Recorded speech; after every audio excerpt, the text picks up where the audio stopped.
Dieser Zug hier sieht natürlich nicht nur super schnell aus, er ist es auch. Das ist der neue Bullet Train zwischen Jakarta und Bandung, bis zu 350 Kilometer in der Stunde schnell. Davon erzähle ich euch jetzt ein bisschen mehr.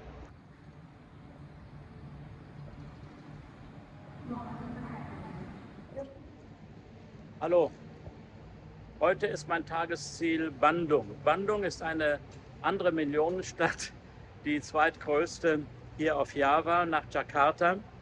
Und es gibt zwei Möglichkeiten, dorthin zu kommen. Einmal mit dem normalen Zug, das dauert ungefähr 3 Stunden.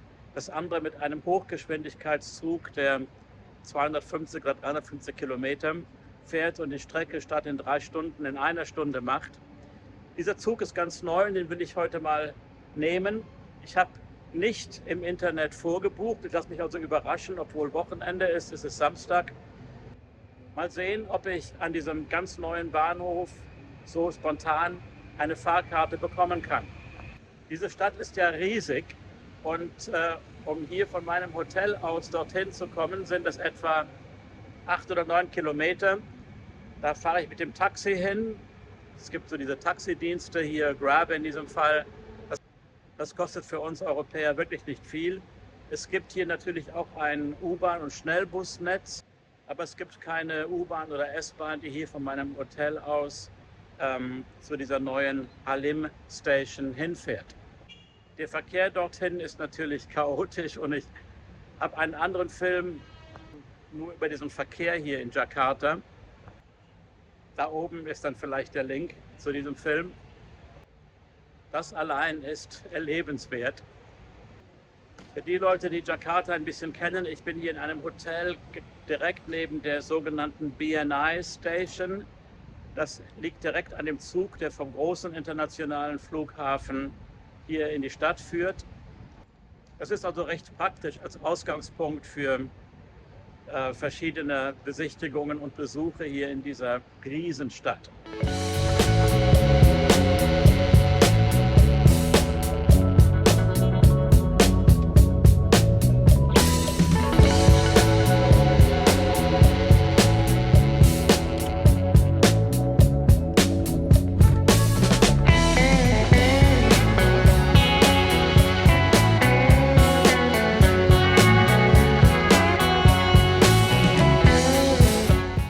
Das ging ja rucki zucki. Gestern war ich in diesem Teil der Stadt ungefähr und habe über 1 Stunde gebraucht, um zu meinem Hotel zu kommen.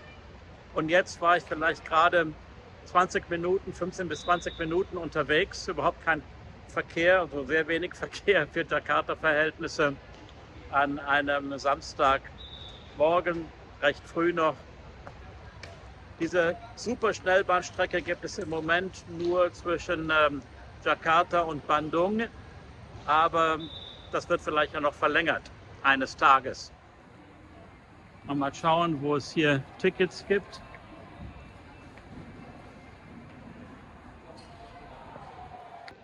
Ja, hier gibt es Fahrkarten am Schalter, das ist ja nicht allzu groß. Wahrscheinlich kaufen doch die meisten Leute ihre Karte online und vorab.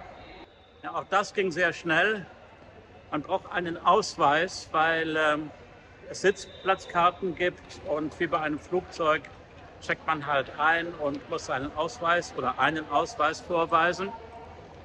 Was auch sehr gut war, ich hatte zuerst die falsche Haltestelle in Bandung ausgewählt, aber direkt am Schalter nebendran wurde das anstandslos geändert. Einfach der nächste Zug, 15 Minuten später, Fensterplatz. Economy, mal sehen, wie das ist, die allereinfachste Klasse im Superschnellzug von Indonesien. Diese Eisenbahn ist offenbar auch die allerschnellste in ganz Südwestasien. Denn in China selbst und in Japan gibt es natürlich auch so schnelle Züge.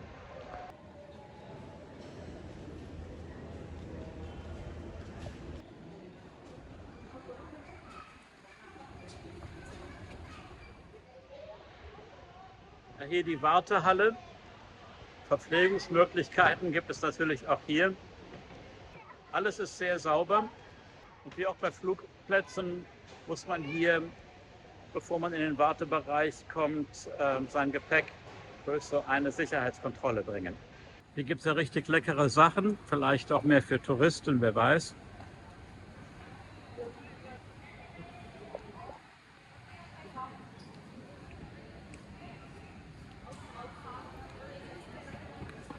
Es gibt richtige Boardingzeiten. Mein Zug ist hier um 9:10 Uhr. Und in 5 Minuten darf man den Bahnsteig betreten.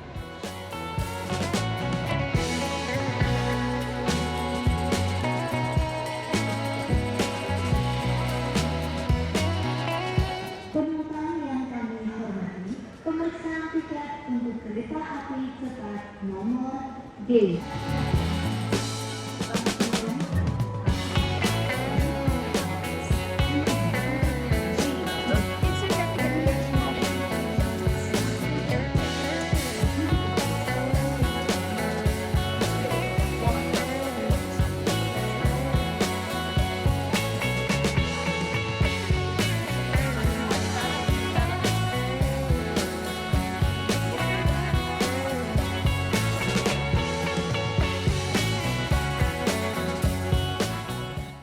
Hier also der berühmte Bullet Train, der sehr lang ist.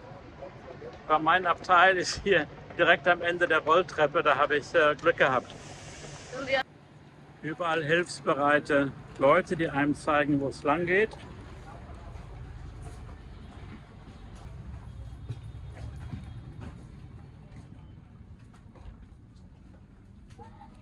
Also das hier ist die billigste Klasse, Economy. Und dafür sieht das ja wirklich ziemlich gut aus. Also wie ich das gesehen habe, gibt es hier 3 Klassen. Die Luxusklasse müsste wahrscheinlich dann super speziell sein mit Liegesitzen, keine Ahnung. Auch hier in Economy lassen sich die Rückenlehnen ziemlich weit zurückschieben. Obwohl die Fahrt ja nur 1 Stunde dauern wird, gibt es hier sogar Bordverpflegung.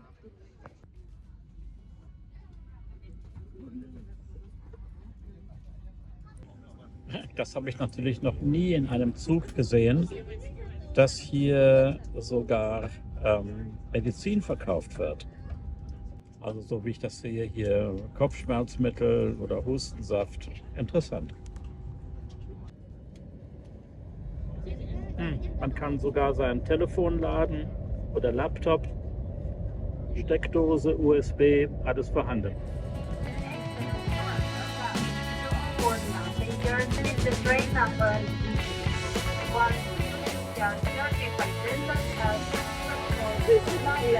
laptop.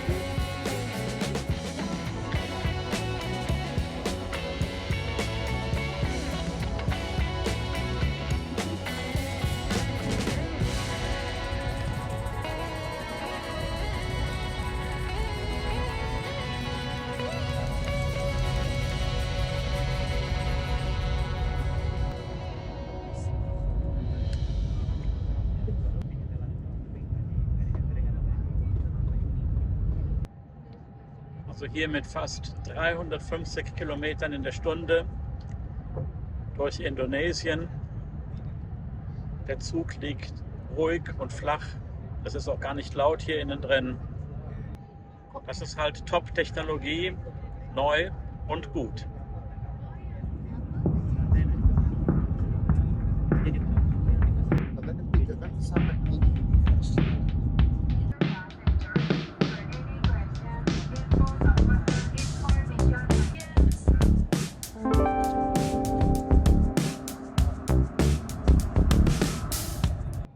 Der Zug ist so schnell, dass ich nicht einmal die Reisfelder oder die Landschaft anständig filmen kann. Um Landschaften, Reisfelder und Dörfer zu filmen, ist es wahrscheinlich besser, diesen älteren Zug zu nehmen, der langsamer ist. Da gibt es sogar einen Panoramawagen. Denn dieser Schnellzug hier geht natürlich auch oft durch Tunnels. Also Bandung war zur holländischen Kolonialzeit ein beliebter Ferienort. Es liegt sehr viel höher, es ist sehr viel kühler dort. Es regnet wohl auch mehr.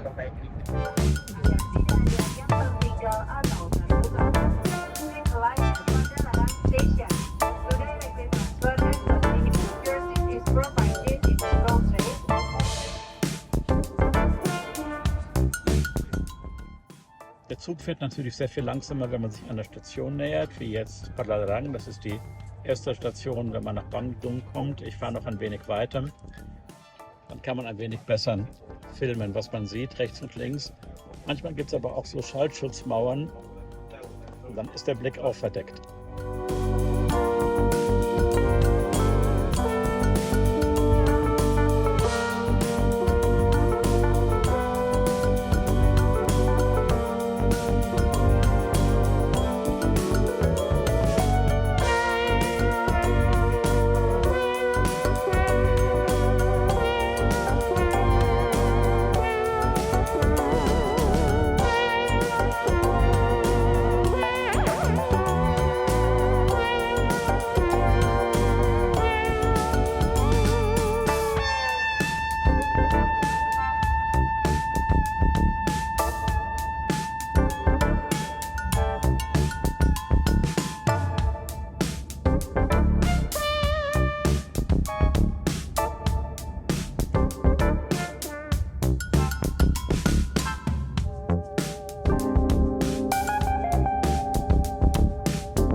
Der Zug kommt jetzt langsam an. Man ahnt in der Ferne, gar nicht mal so weit weg, sehr hohe Berge. Hier gibt es ja auch einen großen Vulkan. Aber es gibt doch so viel Smog oder Luftverschmutzung, habe ich das Gefühl, dass man diese Berge gar nicht richtig sieht.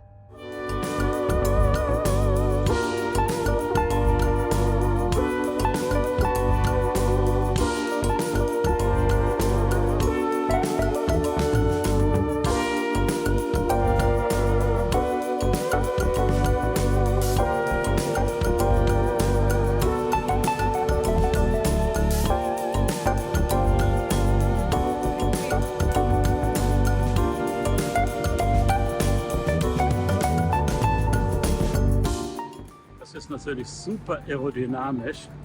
Wow.